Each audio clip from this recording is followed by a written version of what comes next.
pleasure and privilege to welcome you. Namaste, Daji. I'm Abhipsa Munsi, the head girl of CBSE at Omega.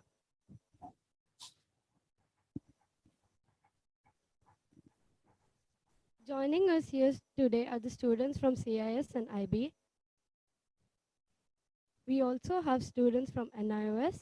We have students from CBSE attending from various venues of our school. Here at the Octagon, there are student representatives from CBSE class 9, 10, 11, and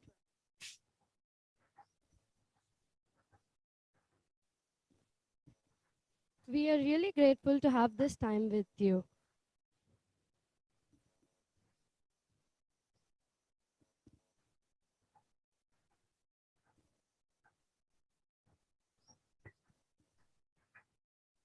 We have some questions that my friends would like to ask you. Purva from NIOS and Shravan from CBSE will be asking them on our behalf. Thank you, and over to them.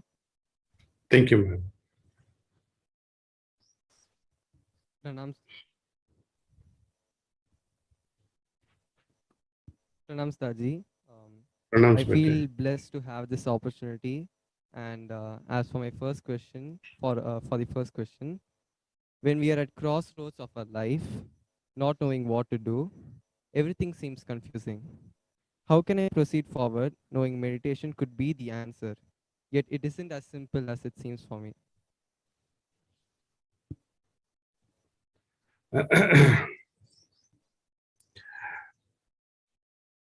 There are many questions you will come across later in life. The main thing that pops up in the mind when we clear 10th and 12th, and then we start thinking, which subject should I choose? Which profession should I later on pursue? What sort of a degree should I have? Some people like to go into photography, videography. They take up topics like history, geography. It's okay in the beginning as a student.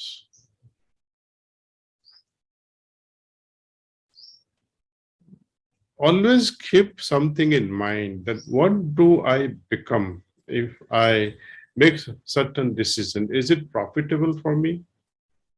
Will it make me better? Profitable in the sense not just financially, but how it can enrich me emotionally and spiritually. Taking videography, for example, or you proceed to become a flutist or a musician, unless and until you are so extraordinary, life will be daunting to lead with such hobbies. Ask elders at that time that will I survive with such profession? Whenever we are on a crossroad, another time you will find yourself at crossroad would be when you're about to get married. Whom to marry? Is this person, will I be able to make this person happier?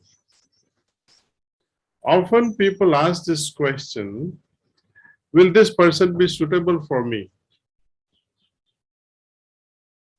Or is this person good enough for me?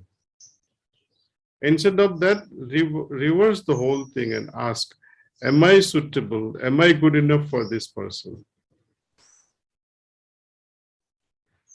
Also, in business world, would you enter into a business with a person who thinks like you, whose attitude is like you? And if you are not going to do a business with a person whose attitude is like yours, then think about your attitude. What is wrong with your attitude that you don't like a person who is a duplicate of yourself?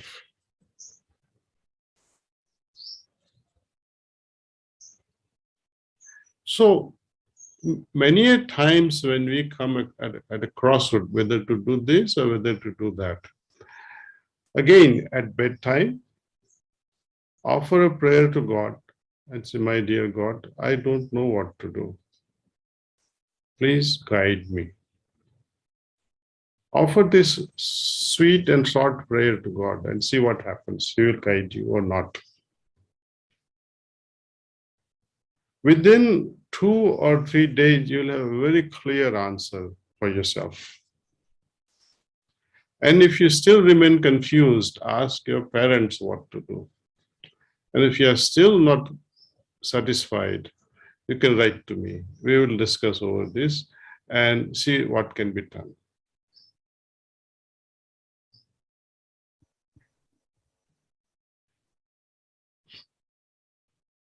Decision making has always been a problem to many of us, and now I think we have more clarity about it, Master.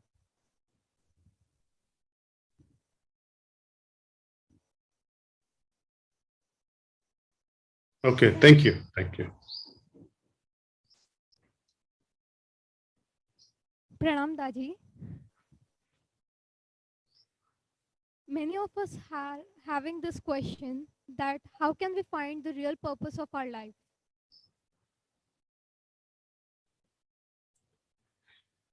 It is always in front of us. It is always in front of us. Let me repeat that again.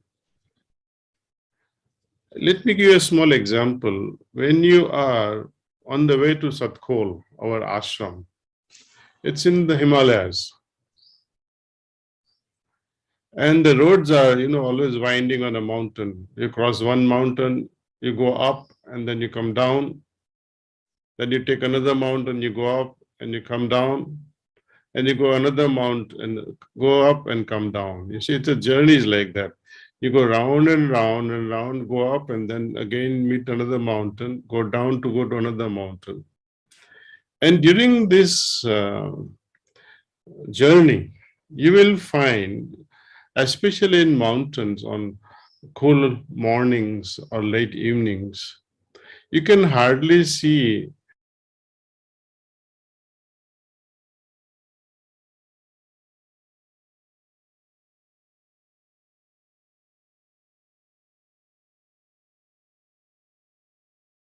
only up to a 10 feet or maybe 100 feet.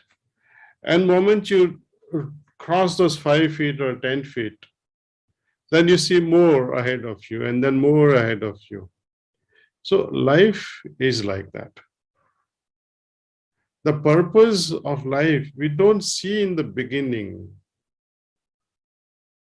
but it unfolds as we move on and on.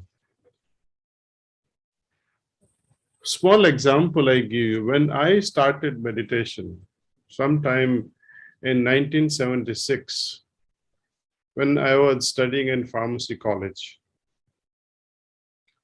What was my purpose in life then? To become a good pharmacist, a successful businessman, and to attain at the same time some level of samadhi like Swami Vivekananda. That was the purpose of my life. At that time, of course, I was doing very well as a student, but the other side was lacking. How to meditate? I did not even know how to meditate.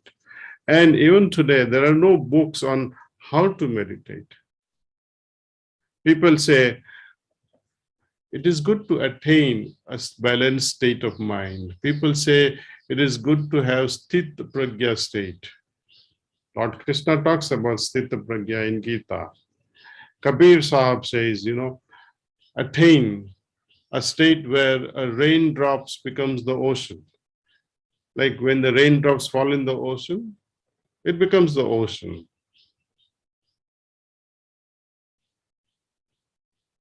Patanjali talks about samadhi, that you, in order to fulfill the purpose of life, you got to attain samadhi.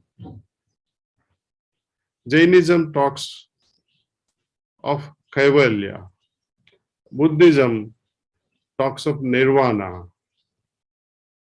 Christianity speaks of heaven. Islam also talks of heaven. No one says how to. There are books and books of descriptions on what should be the goal, but the means are missing. How to attain those lofty states. Is there a place like heaven that I can go, where my soul can go? If I cannot enjoy that heavenly state during my lifetime, how am I going to enjoy the heavens later? It is like a poor man who has been struggling all his life, and all of a sudden he is kept in a palace. He will not be able to sleep in a palace. He'll find it so unfit for the palace. He'll run away from the palace and say, I was better off on the streets. So unless we are prepared for it, it cannot happen. Many people who come to Sahaj Marg, our heartfulness way of meditation, they come with a simple purpose. Sir, my life is so stressed. One. Second, I like to have peace. But both are same. Getting rid of stress, and another person saying, I would like to have peace of mind. Most of people who come for such meditations are, largely speaking, they fall in these two categories. Very rarely a person comes for God realization or liberation or some higher goals like that. Very rarely, one in millions perhaps. But Babuji Maharaj, if I may quote him again, he used to say, it really, really does not matter why people come to Sahaj Marg to meditate. It is my duty as a guide to teach them, to tell them, to steer them into some direction so that they should also know from their own heart that yes, my stress is gone, now what next? I have peace of mind, what next? I have experienced samadhi, what next? So our goal keeps changing. The purpose in life keeps changing as we advance in spirituality. The path is infinite, the goal is infinite. So I cannot say at any given moment that I'm happy with this. You will be content, no doubt. You will not be unhappy, but still some inner craving will linger on. Oh, I can still do better. I can still move on. I can still refine myself. So the goal is ever receding. The purpose of life unfolds as we develop more and more understanding within us. And that is realization that yes, this is not enough. I need to move on to the next level. Now, the third question. Thank you, Daji.